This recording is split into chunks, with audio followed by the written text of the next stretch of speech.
दोस्तों, आपने जानवरों की वफादारी की कई कहानियां तो सुनी होगी, लेकिन आज मैं आपको एक सच्ची घटना पे आधारित कहानी सुनाने जा रहा हूँ, जिसका नाम है एक डॉग की अपने मालिक की प्रति वफादारी। तो चलिए कहानी शुरू करते हैं। दोस्तों, तो ये कहानी है 1923 की। यूनो नाम के एक प्रोफेसर जापान में टोक्यो यूनिवर्सिटी में पढ़ाने का काम करते थे। उनको डॉग से बहुत प्यार था। एक दिन उन्हें फार्म में अकीता ब्रीड का व्हाइट डॉग मिलता है। जैसे डॉग्स की अलग अलग ब्रीड होती है, German shepherd, Labrador, bulldog etcetera. तो ये अकीता ब्रीड का डॉग था। तो प्रोफेसर उस डॉग को अपने घर ले आते हैं। उनकी वाइफ को तो वैसे भी डॉग्स पसंद नहीं थे, तो उनकी वाइफ ने प्रोफेसर से बोला कि ये पपी हमारे घर में नहीं रहेगा, जल्दी से इसे अपने मालिक की खोज करके इसे दे दीजिए। तो प्रोफेसर कहते हैं कि अभी तो देर हो गई है, मैं इसके मालिक की कल खोज करने जाऊंगा। प्रोफेसर उस पपी के ओरिजिनल मालिक की बहुत खोज करते, लेकिन उन्हें वो नहीं मिलता है। तो वो उसे अपने घर में रख लेते हैं। वैसे भी उनकी वाइफ को तो मजबूरी में ही सही उस पपी को रखने के लिए अलाउ करना पड़ता है। उस पपी के गले में लॉकेट था, जिसपे जापानी लैंग्वेज में 8 लिखा था। जापानी लैंग्वेज में 8 का मतलब हाथी कहते हैं। तो प्रोफेसर ने अपने उस पपी का नाम हाथी को रख दिया। एक दिन प्रोफेसर यूनिवर्सिटी जाने के लिए स्टेशन के लिए निकल पड़ते हैं। तो वो देखते हैं कि वो पपी जिसका नाम उन्होंने हाथी को रखा था, वो उनके पीछे पीछे साथ आ रहा है। प्रोफेसर हाथीको को बार बार वापस जाने के लिए बोलते हैं, लेकिन वो मानता नहीं है। ऐसा करते करते वो स्टेशन तक पहुंचते हैं और इस चक्कर में उनकी ट्रेन छूट जाती। तो प्रोफेसर वापस आ जाते। उनकी वाइफ प्रोफेसर को बोलती है कि आप जाइए, दूसरी ट्रेन पकड़ लिए, मैं हाथीको को यहाँ पर बंद करके रखती हूँ ताकि वो आपके पीछे नहीं आ सकेगा। अब प्रोफेसर के लौटने का समय होता है। तब हाथी को उस एज के ऊपर से छलांग लगा के कूद जाता है और स्टेशन की तरफ दौड़ने लगता है। प्रोफेसर जैसे ही ट्रेन से उतरकर स्टेशन के बाहर आते हैं, तो हाथी को दौड़ के उनके पास जाता है और उन्हें बहुत प्यार करता है। प्रोफेसर भी हाथी को बहुत प्यार करते और हाथी को और प्रोफेसर फिर साथ साथ घर वापस आते हैं। दूसरे दिन फिर प्रोफेसर का टाइम हो जाता है यूनिवर्सिटी जाने का।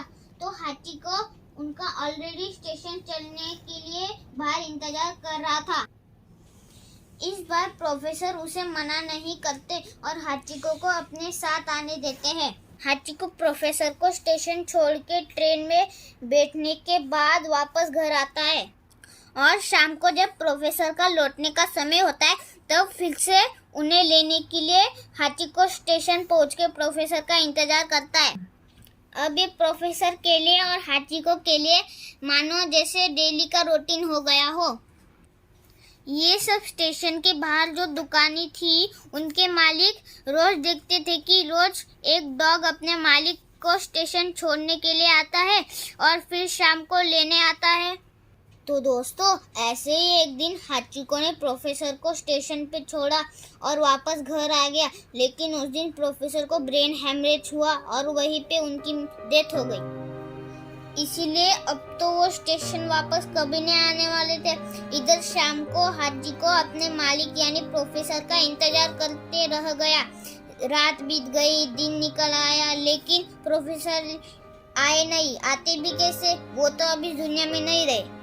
दूसरे दिन प्रोफेसर की वाइफ स्टेशन पे आके हाचिको को घर ले गई। तीसरे दिन हाचिको फिर से भाग के स्टेशन गया और प्रोफेसर के आने का इंतजार करने लगा। प्रोफेसर की वाइफ फिर से उसे घर लेके आती है, लेकिन हाचिको बार बार स्टेशन भाग जाता और स्टेशन के बाहर बैठ के अपने मालिक का इंतजार करता था। ये देख के प्रोफेसर की वाइफ समझ गई थी कि अब हाचिको को रोकना नामुमकिन है। तो उसने फिर हाचिको को रोका नहीं। तभी कहीं से सुन के एक रिपोर्टर वहाँ पे आता है और हाचिको के बारे में न्यूज़ डाल देता है। उस न्यूज़ को पढ़कर बहुत सारे लोग हाचिको को देखने आते हैं और उसे खाना सर्व करते थे। सिलसिला तकरीबन 9 साल तक चलता रहा।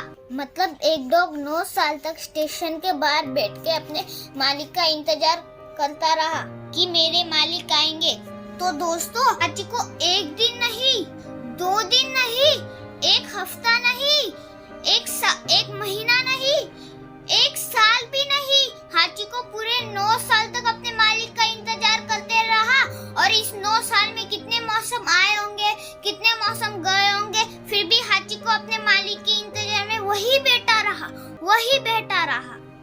आखिरकार 9 साल के बाद 8 मार्च 1934 को बीमारी के कारण हाचिको ने अपना दम तोड़ दिया। दोस्तों, वफादारी क्या होती है, इस कहानी से आप समझ सकते हैं। हाचिको ने मरते दम तक अपने मालिक का इंतजार किया। हाचिको के मरने के बाद हाचिको के याद में शिबुया रेलवे स्टेशन के बाहर हाचिको का एक स्टैचू बनवाया गया। और हाँ, जापान के एक म्यूजियम में उसका स्टैचू भी रखा गया। दोस्तों, अगर आपको स्टोरी अच्छी लगी हो तो इस वीडियो को लाइक करना, इस वीडियो को शेयर करना।